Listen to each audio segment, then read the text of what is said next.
My name's Jason, and welcome back to I Have a Story. Today, for My Life Monday, I'm going to share another story about my life. This is one that I don't know, even sitting here today, I don't know how to feel about it because it was another one that was just messed up, and my whole life has always just been messed up. Some of it's my fault, some of it's not. None of it's normal.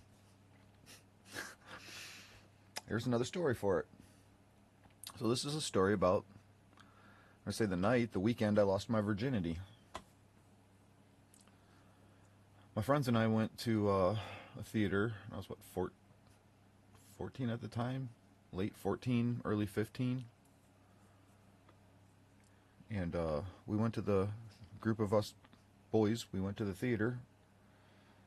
And while we were there, there was a group of, what I thought were girls there. We'll get to that in a minute. And they were in line, you goes through the zigzag, and they were in line over with. I'm flirting with this girl, and I'm a natural flirt. I'm not gonna lie. I've always been a natural flirt, and it's not even just because I like to have sex. It's because I like to make women feel good, and it's fun, and it's enjoyable, and seeing smiles. And you'll never see me flirt with a Barbie. I am not even into Barbie doll girls. If you got makeup on, I see a lot of problems with that, and I don't. That's a video for a whole nother day. Maybe I'll do that one for my wieners out next weekend, or next week. I'll talk to my wienerettes and my wieners about that one. A lot of problems I have with makeup, but I flirt with everyday girls, common girls, girls that look like they could use a lift in their spirits. I flirt with girls who are not attractive at all, that you'd find a very few people who would find these people attractive, but I want to make them feel good, make them feel attractive. What do you call attraction to begin with? What glamour has done to us with, again, what's on that black box on the wall or the one that's in your hand?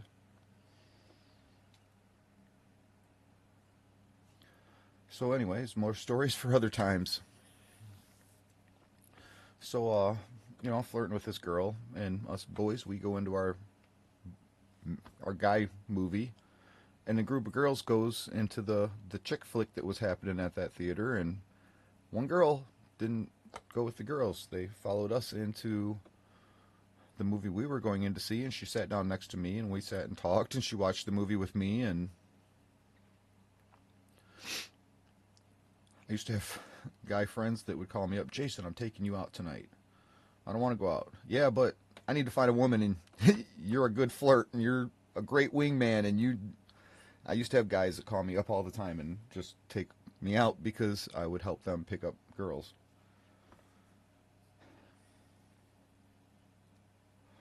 And some of it I'm not proud of, and I will be talking about that because I'm not proud of even the things I've done, and maybe nobody knows who we'd be and what would happen, what the changes in our lives we would have made if it weren't things like this that took place that made us who we are today, right? On with the story.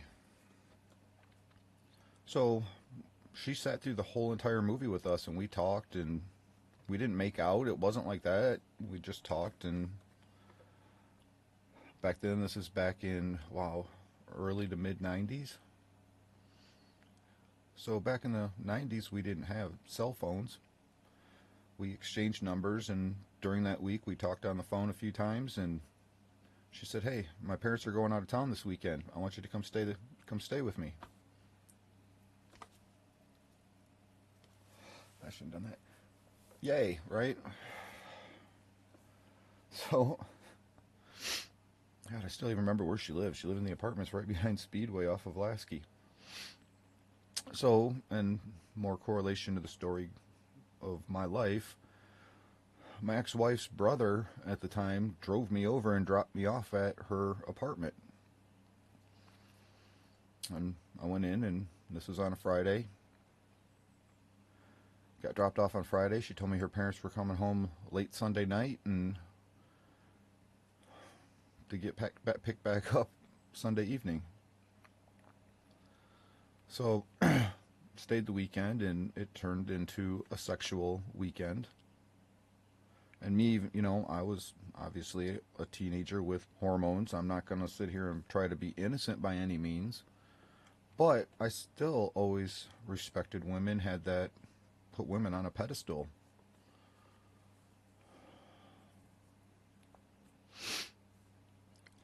We were, played and had fun all weekend long, and Sunday morning she wakes me up and says, hurry up, you got to get dressed and get out of here. My husband's coming home. Wait, your husband? Oh, yeah. And then she'd put a ring back on her finger and showed me her hand. Oh, I'm married. Wait, what just happened here? I thought I was in love. I thought I was going to marry you. You're already married. And I'm only 14. That's the dumb thinking of a 14-year-old. 15, it was really close to late 14, early 15 that this happened. Found out right off the bat, women aren't that innocent. And then none of the stuff that, you know, I talk about, you know, with mentality and people and the things that go on inside of us, none of it's new. I mean, this whole thing that men were always the lying, cheating, bad ones. Well, the reason men got that rap was because men were the ones who were out in the world most of the time while women were at home.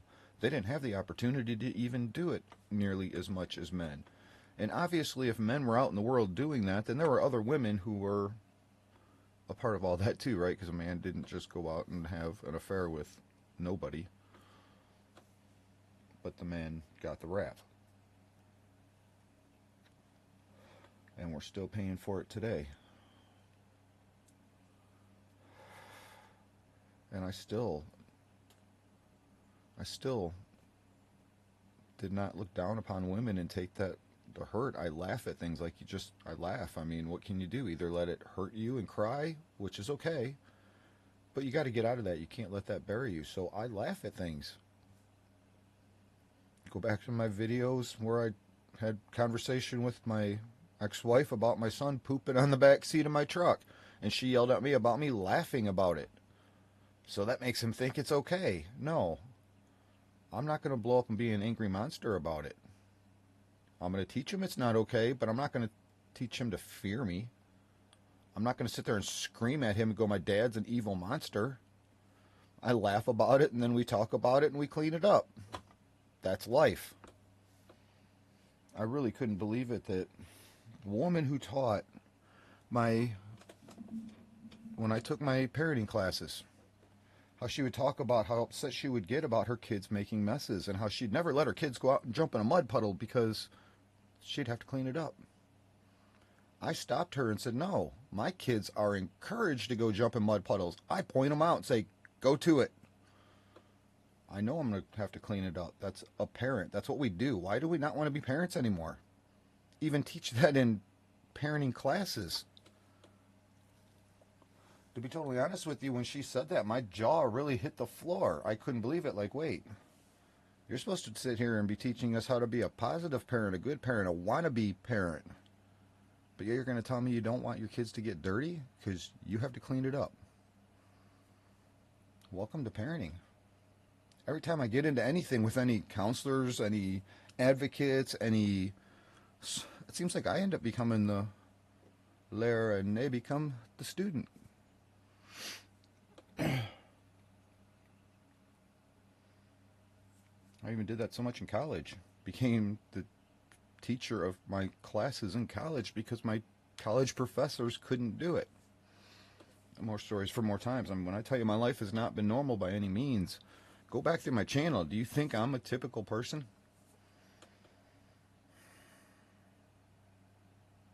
And I'm just getting started. So,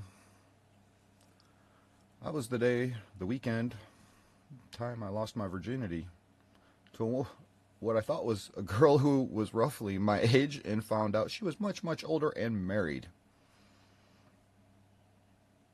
Welcome to the world, Jason.